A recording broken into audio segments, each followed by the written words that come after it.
Eh bien bonjour tout le monde, aujourd'hui on se retrouve pour une nouvelle vidéo où je vais vous montrer comment installer votre propre modpack venant directement du site CurseForge. Alors pour commencer, on va se rendre sur le modpack que l'on veut. Donc moi par exemple, je vais prendre le modpack Pixelmon. On va cliquer dessus. On va aller dans la partie fichiers, ici. Et là nous allons avoir tous les fichiers possibles à télécharger. Alors à savoir qu'il y a plusieurs types de fichiers. La partie client, c'est ce qu'il y a sur votre ordinateur, c'est sur votre jeu. Et la partie serveur, c'est ce qu'il y a sur Weberge. Donc là, on peut voir qu'il y a la version client et là, la version serveur. C'est repérable avec server file. On va cliquer sur télécharger. On va attendre les 5 secondes de vérification. Voilà, ça se télécharge, c'est parfait. On va glisser ça sur le bureau. Voilà. On va pouvoir remettre notre console.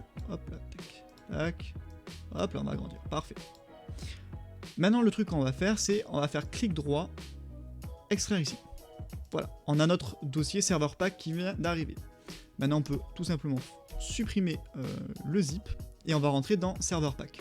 Alors là, à l'intérieur, nous avons tous les fichiers nécessaires pour réaliser l'installation basique de notre serveur. Alors ici, on peut aussi retrouver settings.sh, start server, server start.sh et install.sh. .sh c'est utilisé sur Linux, donc nous on n'en a pas besoin. Voilà, je supprime et on retrouve voilà, start server.bat, settings.bat et install.bat. Voilà, ici on peut voir fichier de commande Windows.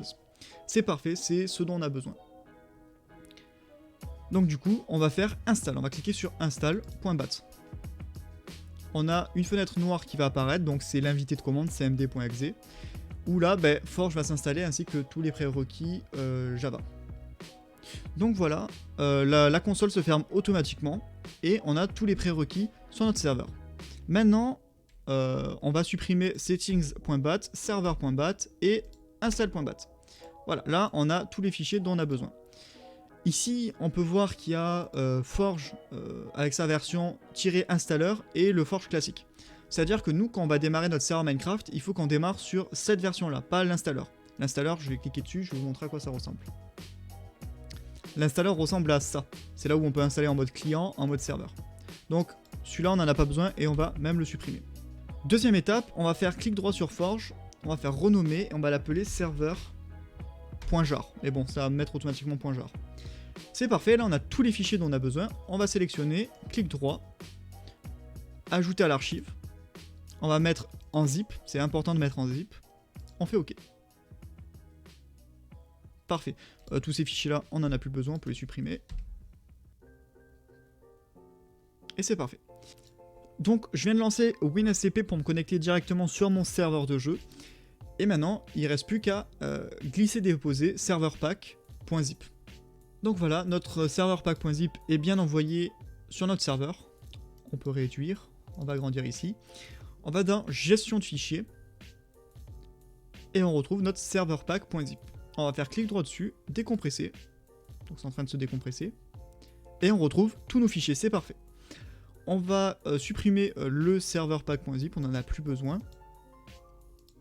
Maintenant, on va se rendre dans la console. Alors j'ai volontairement provoqué différentes erreurs pour vous montrer comment régler les différents problèmes que vous pouvez avoir. Alors on va démarrer le serveur. Donc cette erreur que l'on voit très souvent veut tout simplement dire qu'on n'a pas la bonne version Java. Donc pour ce faire, on va dans changer de version de Java. En haut à droite, on va mettre la Java 8, la version 8, qui est recommandée pour les modpacks. On va faire mettre à jour. On retourne à la console et on démarre. Donc là, on n'aura plus cette erreur. Voilà, donc on voit que ça se lance. Et là, voilà, la seconde erreur, c'est accepter le ULA de Minecraft. Ça, dans tous les cas, vous aurez cette erreur. Je vais faire j'accepte, OK. Et là, notre serveur est reparti pour un nouveau redémarrage. Et là, par contre, le serveur va démarrer. Donc on va attendre quelques secondes. Donc voilà, on peut voir que le serveur est en train de démarrer, qu'on démarre bien sur Forge, on voit FML. En attendant un tout petit peu, on verra que voilà, Pixelmon apparaît. Donc on est bien sur le modpack qu'on a essayé d'installer. J'espère que cette vidéo vous aura été utile, et moi je vous dis à bientôt pour de nouvelles vidéos. Allez, ciao tout le monde.